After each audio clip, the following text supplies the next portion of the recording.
Esto es ADN hoy en esta mañana de martes 22 de diciembre y ayer lunes 21 va a quedar ahí en el registro como el día en el que el Tribunal Constitucional desechó la posibilidad de aprobar o de considerar como constitucional que se legislara mediante una reforma constitucional un segundo retiro de fondos de pensiones como moción parlamentaria. Gran polémica, hay una enorme discusión sobre todo esto, muchas reacciones, el Ejecutivo valoró este fallo, la oposición lo criticó, considerando que va a evitar, ¿no es cierto?, y se genera aquí un nuevo estado de cosas en el que se va a evitar que los parlamentarios puedan presentar proyectos como este y haya tercer retiro, por ejemplo, de fondos de pensiones. Sofía Navarro nos cuenta. ¿Qué tal, Sofía? Buenos días. ¿Cómo están? Muy buenos días. Sí, finalmente fueron 5 votos a favor, 5 en contra y el voto dirimente de la presidenta del Tribunal Constitucional, María Luisa Abram, y así el Pleno optó por acoger el requerimiento presentado por el presidente Sebastián Piñera y con ello se anota el triunfo del Ejecutivo, que al momento de argumentar aseguraron que se pasaba a llevar las facultades del presidente de la República al abordar materias de la administración financiera del Estado y relativa a tributos. Además, se planteaba que los parlamentarios buscaban instalar una constitución paralela por la vía de sucesivas reformas. Con la decisión ya del Tribunal Constitucional se cae la propuesta de un tercer retiro de fondos previsionales que ya estaba siendo estudiada por la oposición y también hay que ver posturas fuera del Tribunal Constitucional, específicamente en la moneda. Ahí el Ejecutivo valoró la decisión y así se refirió el ministro vocero de Gobierno, Jaime Belolio. El Tribunal Constitucional, por 5 votos contra 4 votos y un voto especial, ha determinado que el gobierno tenía la razón. Ha decidido acoger los argumentos que el gobierno ha presentado y por tanto nosotros esperamos que los parlamentarios hagan caso de este fallo, que establece que la vía que ellos estaban buscando, esta trampa constitucional, es una que tiene que detenerse. En una democracia es esencial la institucionalidad, seguir las reglas y decir que no a la violencia como método legítimo de expresión política. En este caso, el Tribunal Constitucional ha sido clarísimo en determinar que aquí había una trampa constitucional y que es necesario seguir las reglas para seguir fortaleciendo la democracia y el Estado de Derecho. Luego de lo decidido en el Tribunal Constitucional, han existido dudas sobre qué pasa con el segundo retiro, pensando además que ya ha llegado a los bolsillos de los afiliados. Con este segundo retiro no pasa nada, porque se debe recordar que lo que está en marcha es el proyecto del gobierno y el Tribunal Constitucional se refirió al proyecto presentado por la oposición. Y además hay que recordar entonces que lo que se cae es un proyecto de un posible tercer retiro de los fondos previsionales.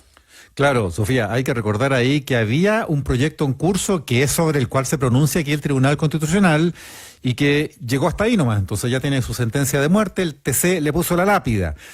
Hay que recordar también que en paralelo ahora, como ese segundo retiro de todos modos fue ya reemplazado en los hechos por el proyecto del Ejecutivo, que es el que está en curso, la gente ya está recibiendo esa plata, aún así, en medio de eso, la diputada Pamela Giles había presentado un nuevo proyecto para un tercer retiro, vendría siendo que si el Tribunal Constitucional hubiera validado el anterior, habría sido un cuarto retiro. Ya estaríamos hablando ya de 40% de los fondos previsionales retirados por los afiliados. Bueno, nada de eso corre. Hubo el primer retiro que fue moción parlamentaria, ahí no hubo recurso del gobierno ante el TC, eso prosperó y se materializó a mitad de año. Y hay un segundo retiro, que es el que está en curso en estos días, que es iniciativa del Ejecutivo, no del Parlamento.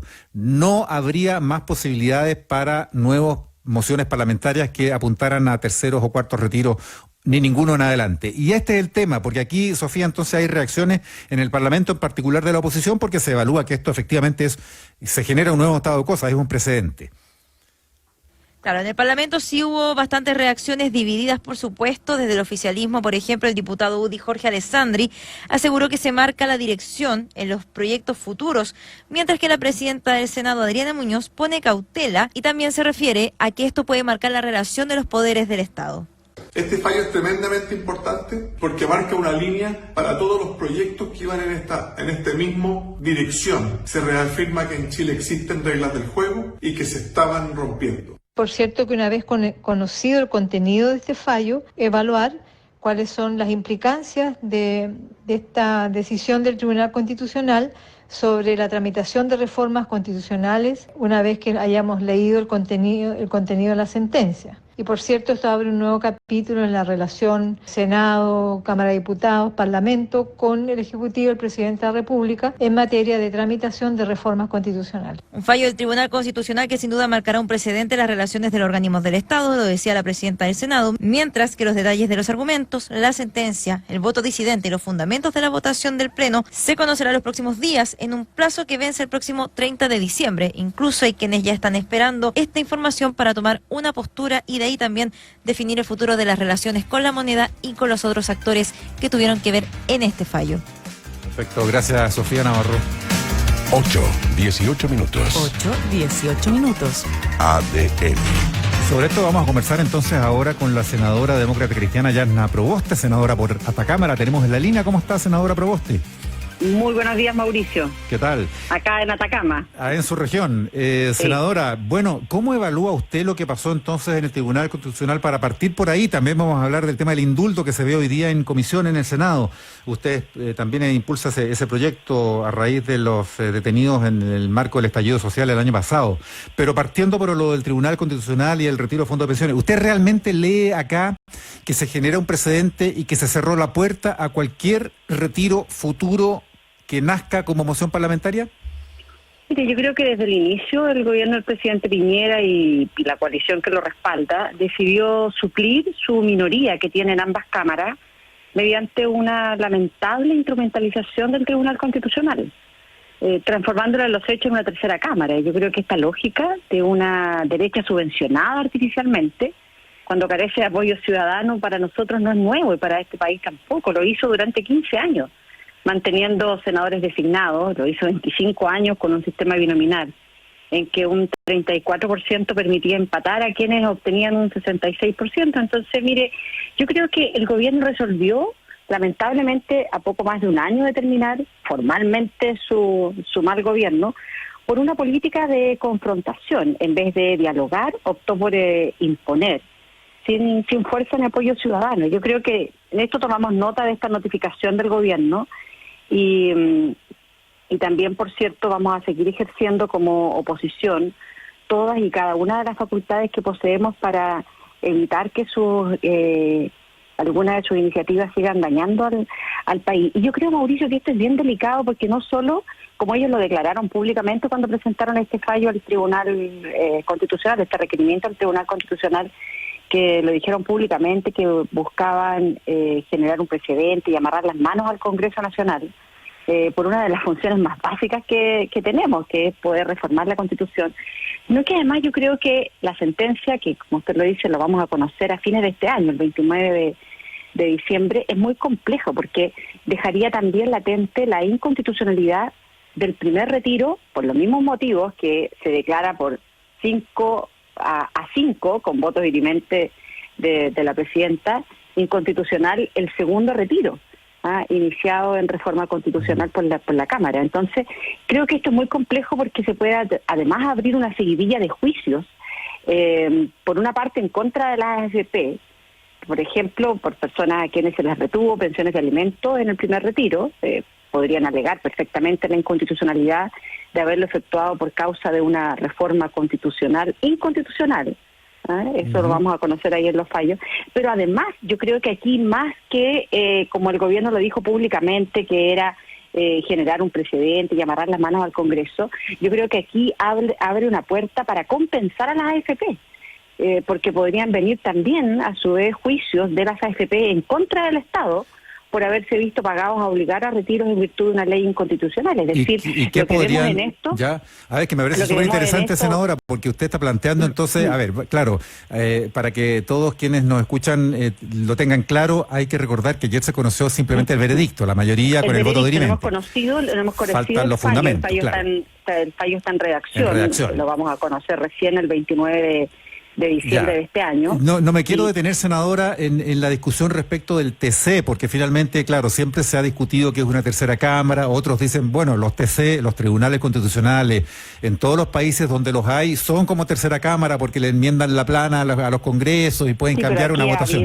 Pero aquí ha habido una instrumentalización del Tribunal Constitucional que que es franca Claro, y esa es la abiertamente muy crítica, lamentable. esa es la crítica opositora habitual. Desde el otro lado se dice que los parlamentarios de oposición también cada vez que quieren recurren al Tribunal Constitucional. Al final aquí hay, pero es que no, si nos enfrascamos ahí podemos perder el foco, senadora. Quiero centrarme en lo que usted planteaba porque me parece interesante que lo que usted está viendo es que sujetos a lo que conozcamos del fundamento del fallo, podría abrirse el camino para 2 carriles, a ver si la entendí bien, 2 carriles de judicializaciones de cosas. Afiliados, por ejemplo, usted daba el ejemplo de pensiones de alimento, que a los cuales se les retuvo la plata en el primer retiro y que ahora digan, esto es inconstitucional, voy a reclamar porque no debieron quitarme esa plata.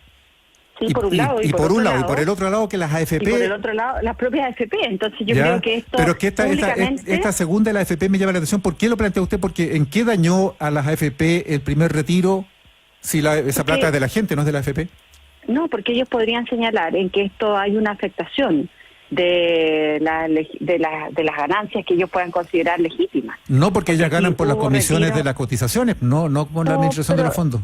No, pero en esto puede existir, efectivamente, ellos pueden señalar que ha habido una afectación de sus ganancias, pueden haber también juicios masivos, porque pueden haber afectaciones de aquellos que no retiraron, por ejemplo, en el sentido de que como consecuencia de haber liquidado colectivamente fondos invertidos antes de su vencimiento para pagar estos retiros solicitados, han generado pérdidas. Entonces, yo creo que aquí lo que se dice públicamente cuando el gobierno presenta este requerimiento al Tribunal Constitucional, que es generar un precedente y amarrar las manos al Congreso, más bien lo que oculta es hacerle una vez más un favor a las AFP, en donde están íntimamente vinculados hoy día quienes están gobernando. Entonces, a mí me parece que hay que mirar con mucha detención el fallo que hoy está en redacción, porque sin duda que esto es una mala noticia, es un mal precedente. Ya, pero usted lo ve como un precedente. Del gobierno. Usted lo ve así, o sea, sí. como que aquí no hay vuelta, no va a poder haber otras mociones parlamentarias para retiros futuros.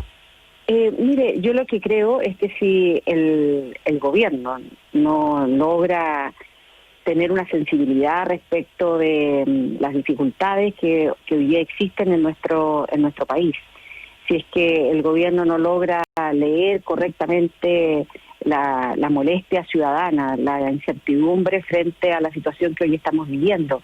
Estamos terminando el año y muchas comunas están retrocediendo rápidamente a situaciones como las del peor inicio que tuvimos durante las épocas de confinamiento más severas en muchas regiones, en muchos territorios. Esto va a sumir al país en una situación muy compleja. Ya, pero siempre se reconoció... Son tardías, son insuficientes. A eso voy. Y además se cuestiona esta lógica básica de la democracia, que es la separación de los poderes, como en un... yo lo diría como en un gallito innecesario y desestabilizador del Congreso. Nos parece que es un mal precedente. Yo creo que es un actuar muy desesperado, muy voluntarista, que no logra encender los fenómenos sociales y políticos por los cuales está atravesando el país. Ahora, el hecho que conocemos es ese, senadora Proboste, o sea, ya está ese fallo del Tribunal Constitucional, se cierra esa puerta. Usted plantea que, claro, estos retrocesos a fases anteriores en el combate contra la pandemia va a poner ya está poniendo enormes dificultades a una enorme cantidad de gente. Esto no debiera dar vuelta a la lógica e inducir un cambio de actitud del gobierno en cuanto a ir más rápido con las ayudas, tal como el propio ministro Briones en algún minuto hace pocos días reconoció que sobre todo al comienzo se llegó tarde. No hay que forzar esa solución en vez de estar recurriendo a los fondos de pensiones, porque hasta sus más férreos impulsores, los de los retiros, reconocieron que era una pésima política pública. Pero Mauricio, mire, a mí me parece que esa recomendación que usted hace, que la hemos venido haciendo durante largo tiempo, siempre cae en oídos sordos por parte del gobierno. Hemos presentado iniciativas que van en la dirección de poder apoyar. Pongo un ejemplo. Hoy día son millones de estudiantes que no han podido completar sus estudios porque no poseen el elemento básico, que es la conectividad. Y presentamos un proyecto de ley, una moción parlamentaria, para poder establecer gratuidad. No tenía ni un costo para el Estado. Gratuidad en la entrega de la conectividad al 60% de los estudiantes más vulnerables. Este proyecto además fue conversado entre nuestra oficina parlamentaria y quienes impulsamos esta moción con el propio gobierno a través de la ministra de Transporte. Trabajamos con la Subsecretaría de Telecomunicaciones. Se aprobó, miren las votaciones, prácticamente unánime tanto en el Senado como en la Cámara de Diputados. Y después lo que vino es que el gobierno vetó ese proyecto. Entonces, yo creo que aquí ha habido un repertorio. Cuando no funciona el Tribunal Constitucional, el próximo repertorio antidemocrático es el abuso del veto presidencial, que se transformó lamentablemente en un patrón de conducta cada vez que un proyecto de ley se aparta de sus deseos o de sus visiones ideológicas. Porque uno cuando escucha, por ejemplo, a las autoridades educativas diciendo que tenemos problemas y que una de las razones por las cuales se trata de imponer forzosamente la vuelta presencial es porque hay muchos estudiantes que no tienen conectividad, uno dice, pero a ver, estamos en el peor de los mundos, porque cuando presentamos un proyecto para entregar conectividad gratuita al 60% de los estudiantes más vulnerables, para que aquellos que están en la educación superior no pierdan la gratuidad, ustedes lo vetan.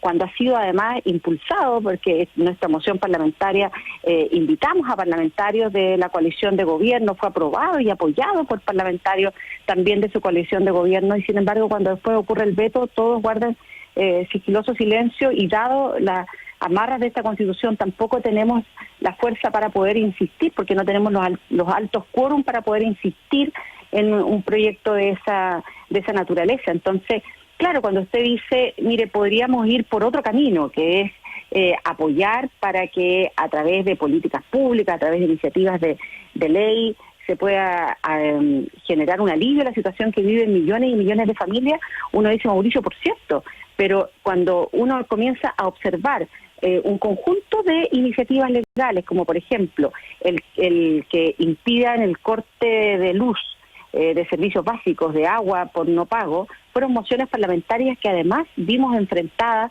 sistemáticamente las barreras por parte del gobierno. Cuando presentamos la ampliación, porque el proyecto, la ley que impedía el corte de los servicios básicos por no pago, solo impide el corte, Mauricio, aquí no hay condonaciones, nada. La gente tiene que pagar después que se termine el estado de excepción constitucional en cuotas, pero tiene que pagar. Pero que no le corten el servicio.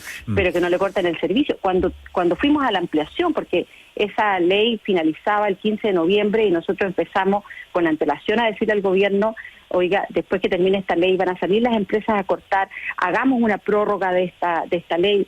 Cayó en oídos sordos, tuvimos que presentar una nueva moción nosotros para poder ampliar la prórroga. ¿Qué es lo que se nos decía? Porque nosotros dijimos, mire, observemos qué es lo que pasó en la implementación de la ley. El gobierno insistió en la tramitación de la primera ley que impide el corte de los servicios básicos, que esto no podía ser automático, que la gente tenía que ir y solicitar acogerse a esta ley. Y nosotros le dijimos, aquí hay un problema en la implementación de la ley, tras pedir la información a los servicios competentes, tanto a la Superintendencia de Electricidad y Combustible como a la Superintendencia de Servicios Sanitarios, de decir, aquí hay una cantidad de morosos, pero que representan solo el 1% de esos morosos solicitó adscribirse a la ley. Entonces, hagámoslo automático. Sí. ¿Qué fue lo que dijo los ministros de la comisión, Mauricio? En que la gente se iba a aprovechar y que a lo mejor gente que pudiendo pagar no iba a pagar. Y nosotros dijimos, mire, esto contrasta pero fuertemente con la realidad de nuestros ciudadanos, que cuando hicieron el primer retiro, lo primero que hicieron fue pagar sus deudas. Senadora Proboste, vuela el tiempo. Hay poca confianza en los ciudadanos y mucha confianza en las grandes empresas. Nos vuela el tiempo. Usted mencionaba por ahí al pasar el veto presidencial. El veto presidencial está anunciado para otro proyecto en el que usted está entre el grupo de senadores que están impulsando. Sí. Claro, que es el indulto así llamado para los detenidos, algunos los llaman presos políticos durante el estallido social del año pasado. Hay todo un tema ahí, pero es muy cortito el tiempo que tenemos, senadora. ¿Usted cree que vamos a llegar al escenario del veto o esto se cae antes? Porque ni en su partido hay apoyo para apoyo al menos mayoritario que garantice que esto vaya a salir. Se lo pregunto porque se ve hoy día en la comisión justamente que preside en la Comisión de Derechos Humanos del Senado, que preside el senador Juan Ignacio Latorre. Sí. ¿Esto tiene sus días contados, no? ¿Ya se resigna usted o no? ¿O van a seguir peleando por ese proyecto? Mire, yo creo que, tal como usted lo señala, antes de iniciar su tramitación, este proyecto, el presidente en un punto de prensa anunció ya el veto presidencial, lo que da cuenta de lo que yo señalaba, que esto es parte del repertorio antidemocrático de este gobierno y donde el veto se ha transformado en este patrón de conducta en donde aquellos proyectos que se alejan de sus visiones ideológicas el gobierno hace un abuso de una facultad constitucional. Porque tal como usted lo señala, este proyecto ni siquiera ha comenzado a ser visto en la comisión y ya el gobierno ha anunciado el veto, entonces me parece que es absolutamente antidemocrático.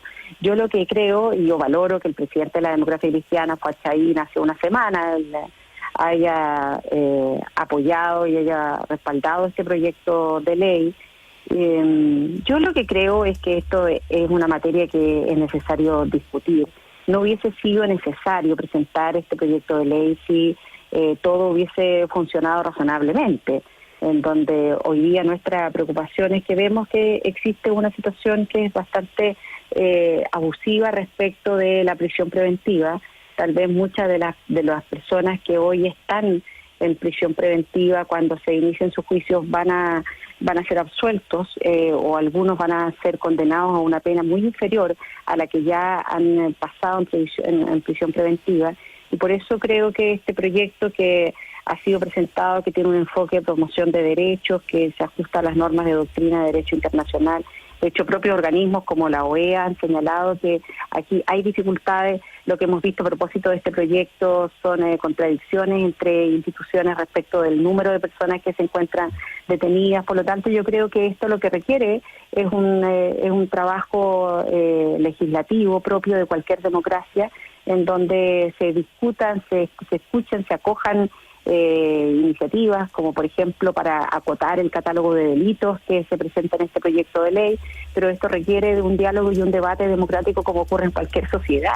No puede ser que ya antes de iniciar el debate el presidente esté anunciando que va a vetar un proyecto que aún no se pone en discusión, lo que reafirma su conducta y su repertorio antidemocrático a través del veto presidencial. Senadora Proboste, a propósito de lo que usted criticaba antes respecto del gobierno y su utilización, decía usted, de manera antidemocrática del Tribunal Constitucional. De la instrumentalización. Claro, sí. Nos preguntan también, porque a propósito, por ejemplo, de que el otro día parlamentarios de oposición también anunciaron que van a recurrir al Tribunal Constitucional por el tema de la ley de migraciones. Cuando los opositores recurren al TC, ¿no son antidemocráticos también?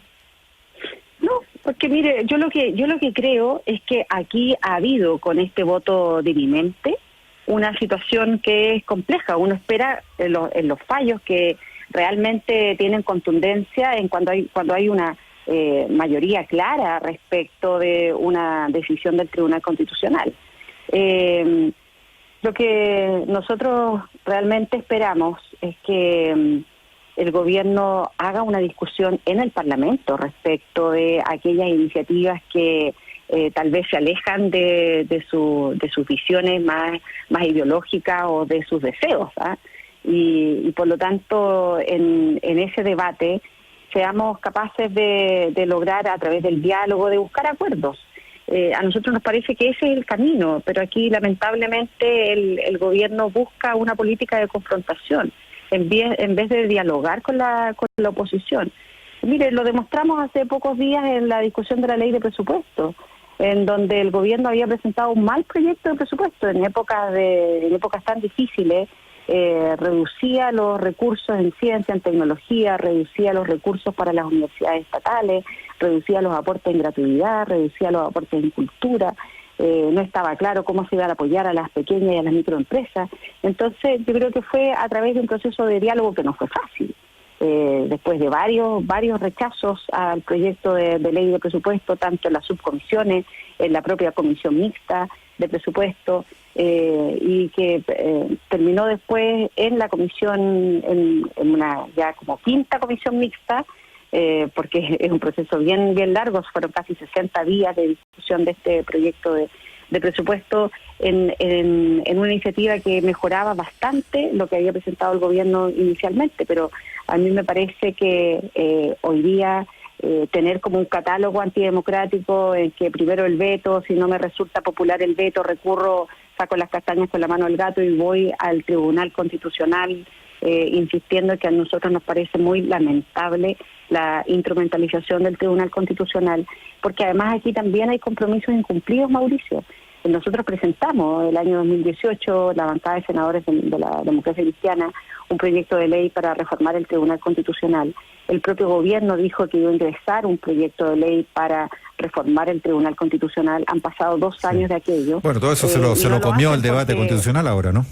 Sí, no lo hacen porque mientras dura el debate constitucional, para ellos sigue siendo una posibilidad de poder imponer por esta vía del 5-5 en el Tribunal Constitucional, porque eso es lo significativo, Mauricio. Aquí nadie discute cuando existen fallos del Tribunal Constitucional que son amplios, que representan una mayoría del Tribunal Constitucional categórica.